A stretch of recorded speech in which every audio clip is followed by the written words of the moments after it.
Shalom, selamat pagi. Ibu bapak, saudara-saudari terkasih, kita mulai ibadah pagi ini, kita bernyanyi nyanyian NKB 188 ayat 1 sampai 2, tiap langkahku diatur oleh Tuhan.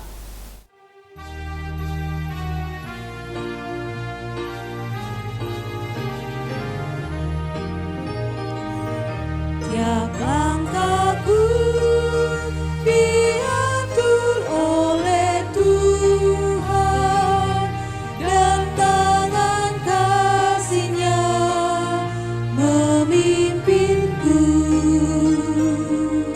Di tengah badai dunia menakutkan, hatiku tetap tenang teduh. Tiap langkahku ku tahu yang Tuhan pimpin ke tempat diriku dihantarnya,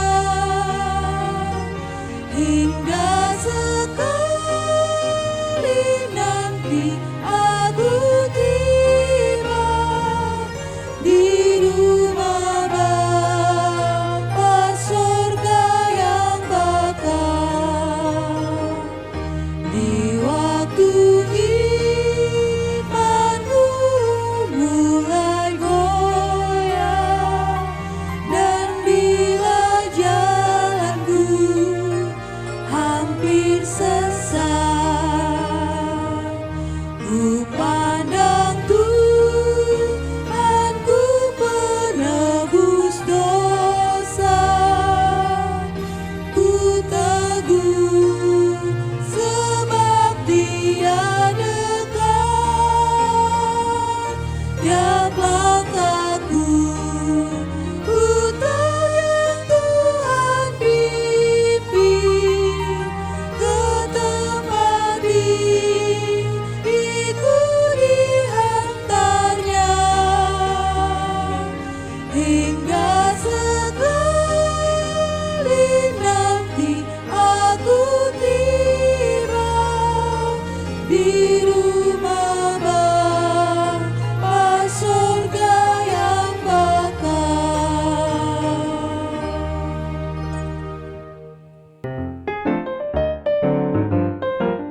Kita berdoa.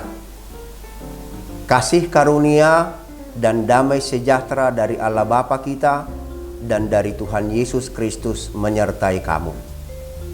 Amin.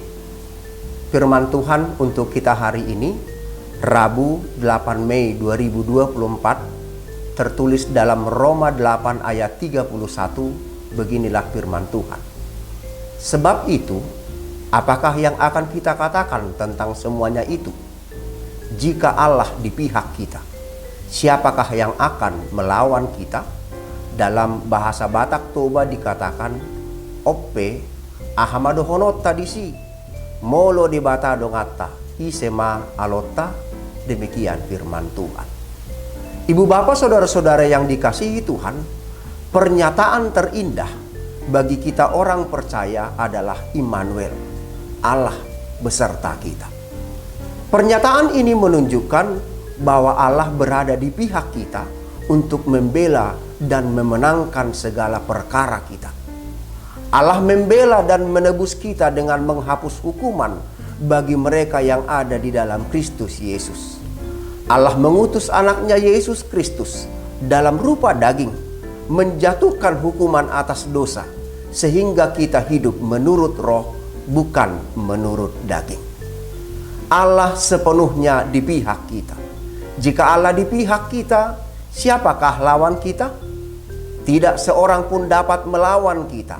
Artinya, tidak ada satupun yang dapat memisahkan kita dari kasih Kristus, termasuk penindasan, kesesakan, penganiayaan, kelaparan, ketelanjangan, bahaya atau pedang, hidup sekarang maupun yang akan datang, malaikat-malaikat, pemerintah-pemerintah yang ada sekarang maupun yang akan datang, kuasa di atas dan di bawah, makhluk lain, tidak dapat memisahkan kita dari kasih Kristus. Saudaraku yang dikasihi Tuhan, iblis bisa saja mencobai kita. Iblis bisa saja menabur lalang di antara gandum, menabur kebencian di antara kasih, menabur perpecahan dalam persekutuan, menabur pertikaian di tengah keluarga, di tengah hubungan orang tua dengan anak, di tengah hubungan suami maupun istri, dan lain sebagainya.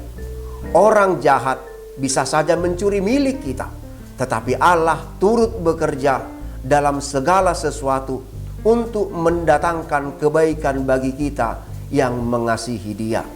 Tuhan membuat segala sesuatu menjadi baik bagi kita. Tuhan mengubah penderitaan dan kesesakan menjadi ujian ketekunan, tahan uji, dan pengharapan kita. Pergumulan dan tantangan menjadi pendewasaan iman, kasih, dan pengharapan kita pada Allah. Rancangan orang jahat Tuhan buat menjadi rancangan sukacita bagi kita. Saudaraku yang dikasihi Tuhan, jika demikian, kita hidup tidak boleh menjadi serupa dengan dunia ini. Jangan takut, sebab Tuhan pembela kita. Tuhan adalah panji kemenangan kita. Sakit penyakit, kehilangan, teror, dan hal-hal menakutkan lainnya tidak akan menjauhkan kita dari Tuhan.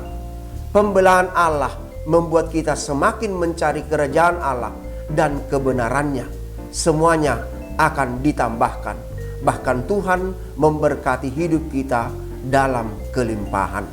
Amin. Mari kita bersama berdoa dalam doa Bapa kami.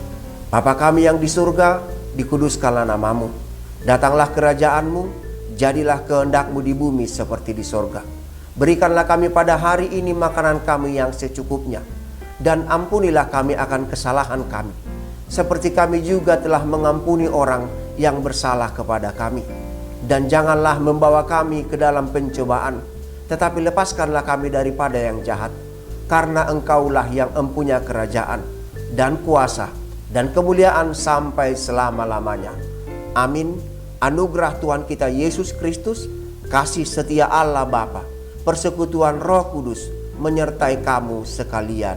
Amin.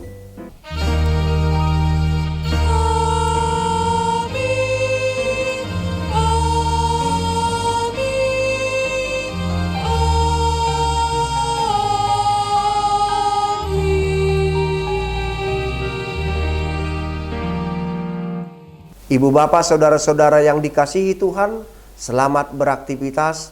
Tuhan Yesus memberkati. Shalom.